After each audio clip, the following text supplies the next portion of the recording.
बिस्मिल्लाहिर्रहमानिर्रहीम। Current news के साथ मैं हूं आपका होस्ट अजीज मीर चौधरी। नाज़रीन, 2020 की बात की जाए तो अपनी तलखीकतों के साथ गुजर चुका है। आज 2021 का पहला दिन है। हम लोगों ने 2020 में क्या खोया, क्या पाया और 2021 से क्या उम्मीदें वाबस्ता हैं, उसके हवाले से हमारे साथ पैनलिस्ट में मौजूद है, उनसे बात करेंगे। मेरे साथ जो बैठे हुए हैं, इनका नाम है मोहम्मद सहील शाह, सीनियर जर्नलिस्ट हैं। उनके साथ सीनियर तजियाकार फातर शाह साहब बैठे हैं, जो कि आलमी अवार्ड याफ्ता हैं शायरी के हवाले से। और तीसरी नशिस्त पे बैठे हुए हैं जनाब सीनियर सहाफ़ी मज़हर इकबाल चिश्ती साहब। आज के प्रोग्राम के हवाले से टॉपिक हमारा ये है कि हम लोगों ने कौन सी तलखीकतें थी, कौन से बेहतर जो काम हुए थे 2020 में, उसके बारे में बात करेंगे। और 2021 में कौन सी नई उम्मीदें लेके हमारे लिए जो सूरज आज का तलू है, उस हवाले से बात करेंगे। सबसे पहले मैं जाऊंगा सैयद फातर हुसैन शाह साहब के पास, उनसे बात करेंगे। शाह जी, सबसे पहले मुझे बताइएगा कि 2020 में क्या खोया और क्या पाया हम लोगों ने। बिस्मिल्लाहिर्रहमानिर्रहीम। अस्सलाम वालेकुम नाजरीन। इतने माशाल्लाह सीनियर जर्नलिस्ट हमारे साथ मौजूद हैं। वक्त कम होगा, थोड़ी थोड़ी चीज़ें हम इसमें डिस्कस करेंगे। पहले हम बात करते हैं 2020 की। आज का पहला दिन तो पहले आप सबको मुबारक हो। और 2020 बड़ा दुख और दर्द का, तकलीफ़ का और बड़ी ही कसम पुरसी और बेचारगी का साल था। मैं समझता हूँ आलम इंसान ने बड़े दुख देखे, लेकिन ये 19 और 20 ने ऐसे दर्द और ऐसे ज़ख्म दिए हैं कि नाकाबिले बयान है। सबसे बड़ी बात यह है कि कुछ ऐसी ये कोरोना का मर्ज़ आया जिसमें तकरीबन लाखों लोग इसका शिकार हो चुके हैं। और अभी न जाने कितना हमें इसके साथ जंग लड़नी है। और अभी वैक्सीन अभी तक इजाद नहीं हुई है, इसकी दरियाफ्त नहीं हुई है वैक्सीन इसकी। और बाकी दूसरी तरफ आए तो इसमें एक बहुत बड़ी अच्छी तब्दीली भी है कि ब्रेग्जिट का एक, आपको पता है बरतानिया जो है वो यूरोपीय यूनियन से बाहर आ गया है और अब वो अपनी तिजारत आज़ादाना तौर पे करने जाएगा। और सबसे बड़ी बात ये है कि वो एशियाई ममालिक की तरफ उसका झुकाव है और एशियाई मंडियां यानी उसमें पाकिस्तान भी है, तो पाकिस्तानी मईशत भी इससे बेहतर होगी। आज का पहला दिन था कि जब बरतानिया क्या कहते हैं 23 जून 2016 में होने वाले रेफरेंडम के तहत फैसला जो हुआ था, अवाम ने यूरोपीय यूनियन से अलग होने का फैसला किया था, तो उसकी इम्प्लीमेंटेशन आज के दिन से हुई। एक बात। दूसरी बात, एक जो कर्ब गुजरा उसमें यह है कि ऑस्ट्रेलिया में जो बहुत बड़ी आग लगी, उस आग में तकरीबन 1 अरब से ज़ायद जानवर जो हैं वो मर गए। ये भी बड़ा इंसानी अलमिया था ये हमारी तारीख़ का कि इतनी बड़ी तादाद में जानवरों का मरना। और फिर सबसे बड़ी बात यह है कि साइंसदानों ने उस इतनी बड़ी आग को मौसमी तब्दीलियों का बायस करार दिया है कि ज़मीन के ऊपर जो मौसमी तब्दीलियां पैदा हो रही हैं उस आग की वजह से पैदा होंगी और फर्दर उनके बहुत से नुकसानात होंगे, ख़दशा है। इसके बाद लबनान में इंटरनेशनली 20 में लबनान में बैरूत में एक बहुत बड़ा धमाका हुआ। उस धमाके के क्या कहते हैं नतीजे में 200 लोग जाँबाक हो गए थे और फिर तकरीबन 3 लाख लोग जो हैं वो बेघर हुए। इस तरह ही आप आगे आए तो फिर एक अमेरिका का इलेक्शन आ जाता है, वो भी 2020 में गया। उस इलेक्शन के नतीजे में पहली दफ़ा जो है वो ट्रंप ने बहैसियत सदर जो है इलेक्शन क्या कहते हैं हार दिया और अगली टर्म उनको नहीं मिली और जो बाइडन ने उन्हें हराया और डोनाल्ड ट्रंप ने नताइज मानने से इनकार कर दिया और उसे चैलेंज किया। तो ये 2020 की। और कोरोना अभी सेकंड फेज़ कोरोना की जो स्टार्ट हुई है वो बहुत बदतरीन कोरोना है। और इस दफ़ा जो हमारे क्या कहते हैं नए साल के मौके पर जो जश्न हुआ करते हैं उनको भी आप देखें तो बरतानिया में और दूसरी जगहों पे जो है वो पाबंदियां रहीं और जश्न उस तरह से नहीं मनाया गया। और इसके साथ जो आप 21 की बात करें तो मैं समझता हूँ कि 21 में ہمیں یہی ہے امید کہ اگر ہم کرونا کی ویکسین حاصل کر پائیں، اگر کرونا کی ویکسین ہمارے ہاتھ لگ جاتی ہے تو انسان جو ہے وہ بچ جائے گا اور مزید اموات نہیں. اچھا فاتح شاہ صاحب، آپ کی طرف دوبارہ آتا ہوں میں. معیشت کے حوالے سے بات کریں گے، ساتھ میں آپ کے بیٹھے ہوئے ہیں جی چشتی صاحب، ان سے بات کریں گے. چشتی صاحب مجھے بتائیے گا کہ اوورآل گورنمنٹ سیکٹر محکموں کے حوالے سے یہ سال 2020 کس طرح کا رہا ہے آپ کی نظر میں؟ سرکاری لیول پہ وہ چیزیں ڈیلیور ہو سکی ہیں عوام کو یا نہیں؟ کچھ کرونا کی بھی وجوہات تھی پاکستان میں، لیکن اتنی شدت سے کرونا پاکستان میں نہیں آیا جتنا یورپ اور دیگر ممالک میں تھا. تو آپ اس کو کیسے دیکھتے ہیں؟ بسم اللہ الرحمن الرحیم. ناظرین السلام علیکم ورحمۃ اللہ وبرکاتہ. جہاں تک گورنمنٹ کے محکموں کا تعلق ہے، محکمے تو بالکل ہی ڈیلیور نہیں کر سکے. کرونا کی وبا تو پہلے ہی موجود ہے. کرونا آیا اس سے پہلے گورنمنٹ عمران خان کی آئی ہے، لیکن عمران خان کی گورنمنٹ جو ہے نا، اس کا کوئی محکمہ بھی ڈیلیور نہیں کر سکا کہ اپنا پاکستانی عوام کو کوئی اپنا ریلیف دے سکے، ہمارے صحافی بھائیوں کو کوئی ریلیف دے سکے. کوئی دینے میں کامیاب نہیں ہوا. تو یہ کرونا جو آیا ہے اس نے تو باقی جو رہی صحیح کسر ہے وہ بھی نکال دی ہے. اب عمران خان کی حکومت جو ہے اس میں دن بدن مہنگائی کی طرف ہم جا رہے ہیں، اور جو ہماری عوام ہے پہلے ہی پسی ہوئی ہے، اور مزید جو ہے مہنگائی کی طرف ہم جا رہے ہیں. چشتی صاحب مجھے ایک اور بات بتائیے گا کہ جتنے بھی کرپشن کے حوالے سے بات کی جائے تو اس سال میں کرپشن کا گراف اوپر گیا یا نیچے گیا سرکاری سطح؟ مجھے نہیں لگتا کہ نیچے گیا ہوا، یہ تو ڈبل ہو گیا ہے، پہلے سے زیادہ کرپشن ہو گئی ہے. اچھا آپ کی طرف دوبارہ میں آتا ہوں. سہیل شاہ صاحب ہیں، سینئر جرنلسٹ ہیں، کافی زیادہ ان کی گہری نظر ہوتی ہے خبروں کے اوپر. آپ کس طرح سے دیکھتے ہیں 2020 کو پاکستان کے حوالے سے انٹرنیشنل سطح پہ؟ جی سب سے پہلے تو ناظرین السلام علیکم. جیسا کہ آج ڈبیٹ ہو رہی ہے اور میں آپ کا بہت بے حد مشکور ہوں کہ آج آپ نے ہمیں اس پروگرام میں دعوت دی ہے. 2020 نو ڈاؤٹ کہ قیامت برپا کرنے والا سال رہا ہے. اس کے اندر غریب مظلوم عوام بے بس لاچار جو طبقہ تھا وہ بہت زیادہ ڈاؤن گیا ہے اور وہ اس نے غربت کی انتہا دیکھ لی ہے. کرونا وائرس جو تھا یہ بے شک ایک آفت کے طور پہ ہمارے سامنے آیا تھا، لیکن اس کے ساتھ ساتھ جو حکومت کی حکمت عملی تھی وہ بہت نازک پائی گئی.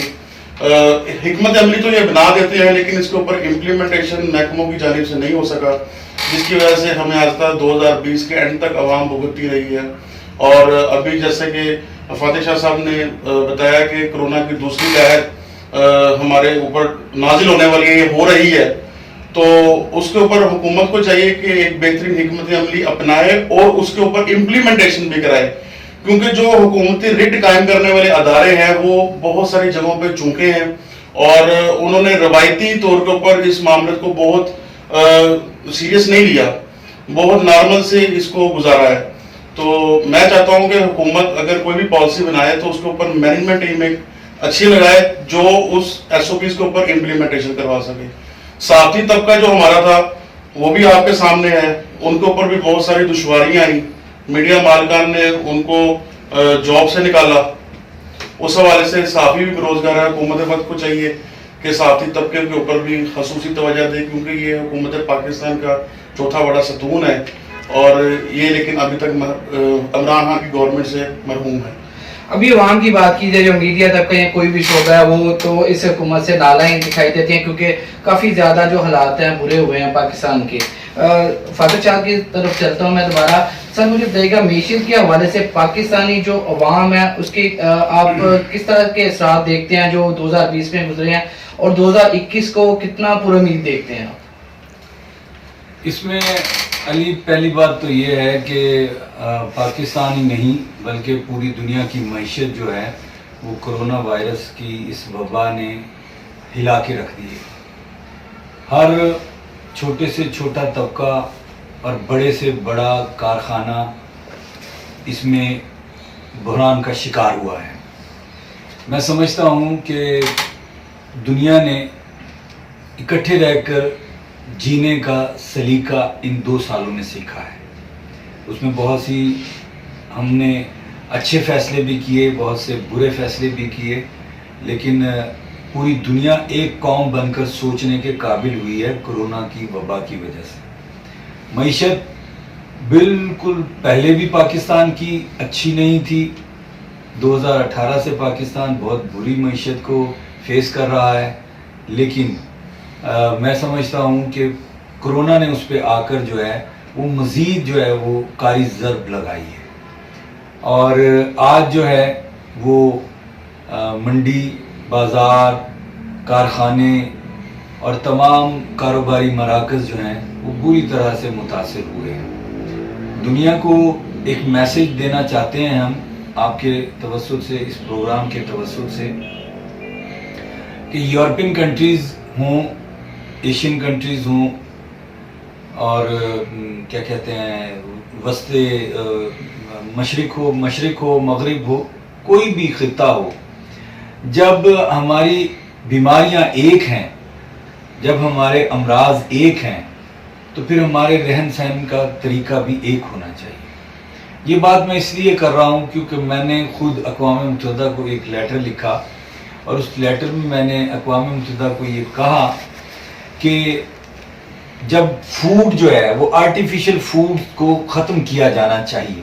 आर्टिफिशियल फूड यूज़ करने वाले जितने ममालिक हैं, जितनी नस्ल हैं, वो सारी इस पेंडेमिक की शिकार हुई है बुरी तरह से। उनका इम्यून सिस्टम कमज़ोर है और वो बहुत ही आर्टिफिशियल फूड खाने वाले लोग हैं, बर्गर और ये दूसरी चीज़ें जो हैं, मैं अब उनकी चीज़ों की डिटेल में नहीं जाना चाहता।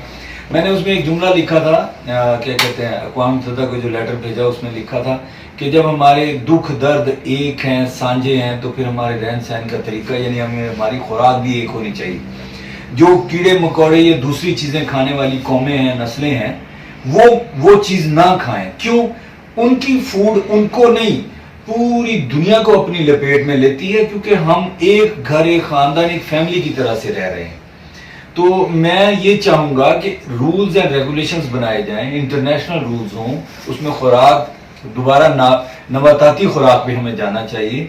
हमें ज़राअत में, फर्टिलाइजेशन में हमें आगे जाना चाहिए। ज़मीन की ज़रखेज़ी की तरफ हमें तवज्जो ज़मीन के हवाले से करनी चाहिए, ना कि उसमें केमिकल। बिल्कुल आपकी बात तो सही है, क्योंकि अब टेक्नोलॉजी का दौर है, तो विलेज के तौर पे दुनिया सामने आई है। अब वो वाले सिस्टम नहीं है कि एक मुल्क दूसरे मुल्क के नहीं है, सारा ज्वाइंट वेंचर एक पूरी दुनिया का हो चुका है, क्योंकि सारे मुल्कों के लोग हर जगह पे ट्रैवल भी करते हैं, मसले मसाइल भी आते हैं। ये तो इंटरनेशनली एक बहुत बड़ा मसला है। इसके साथ साथ अगर मैं सियासत के हवाले से बात करूं तो पिछले जो टेन्योर गुजरा है 2 साल का पीटीआई का, तो बड़ा बुरा तरीन गुजरा है, और अब भी सियासी हलचल बहुत ज़्यादा है। तो इस 2021 को कैसे देखेंगे आप सियासी लेवल के हवाले से, और अवामी सतह के ऊपर जो मामला है उस हवाले से कैसे देखते हैं आप? जी, मैं समझता हूँ कि जब 2019 में ये गवर्नमेंट आई है तो उसे कोई अच्छा प्लेटफॉर्म, अच्छी जगह काम करने की नहीं मिली। पाकिस्तान पहले से मसाइल का शिकार था। ये वाबस्तगी पीटीआई से हो या ना हो, हकायक पे, क्योंकि जर्नलिस्ट की कोई जमात, कोई धड़ा, कोई फ़िरका, कोई किसी मैं वो पीटीआई के हवाले से बात कर रहा हूँ, क्योंकि अब सारी जमातें एक मुतहद हो गई हैं, अपोजिशन जो है सारी एक पेज पे है, और जो हुकूमत है वो एक पेज पे है। उस हवाले से कैसा आप देखते हैं सियासी मंजरनामा पाकिस्तान का? पाकिस्तान का सियासी मंजरनामा पीडीएमए के हवाले से ये बेवक्त की टकरें हैं। मैं समझता हूँ ये सिर्फ आवाम को बेवकूफ़ बनाया जा रहा है। क्यों?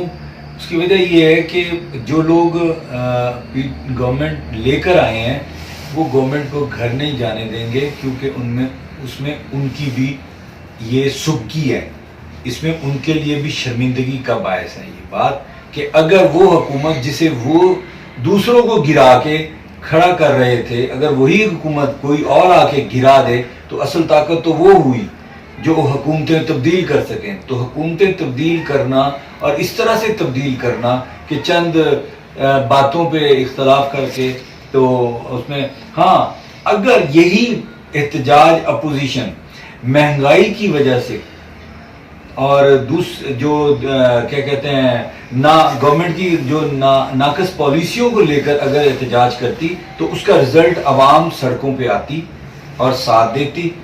آج عوام گھروں میں ہے, جلسے جلوس کارکنوں کے سر پہ ہو رہے ہیں, لوگوں کو اکٹھا کیا جا رہا ہے, لیکن تحریک کا وہ نتیجہ نہیں حاصل کیا جا سکتا. اچھا فاتح شاہ صاحب, آپ کہنے کا مطلب ہے پی ڈی ایم میں جتنا مرضی زور لگا لے, لانگ مارچ کر لے, جلسے, اس کا مطلب پاکستانی سیاست پہ کوئی اثر انداز نہیں ہوگا, مطلب یہ حکومت پورے یہ پاکستان کی تاریخ ہے, تحریکوں سے حکومتیں تبدیل نہیں ہوئی. اچھی امید کے ساتھ آج کے پروگرام سے اجازت چاہیں گے, کیونکہ 2021 ہے, نئی امیدیں, نئی روشنیاں لے کے آیا. اللہ تعالیٰ سب کے حوالے سے جو حالات بہتر کرے ملک پاکستان سمیت پوری دنیا کے, تاکہ جو عوام کے اندر جو معاملات ہیں, جو پریشانی ہے, جو بیماری ہیں, وہ کام ہو سکے اور بہتر طریقے سے لوگ زندگی گزار سکیں. آج کے پروگرام کے لیے صرف اتنا ہی. اگلے پروگرام کے لیے اجازت دیں. اللہ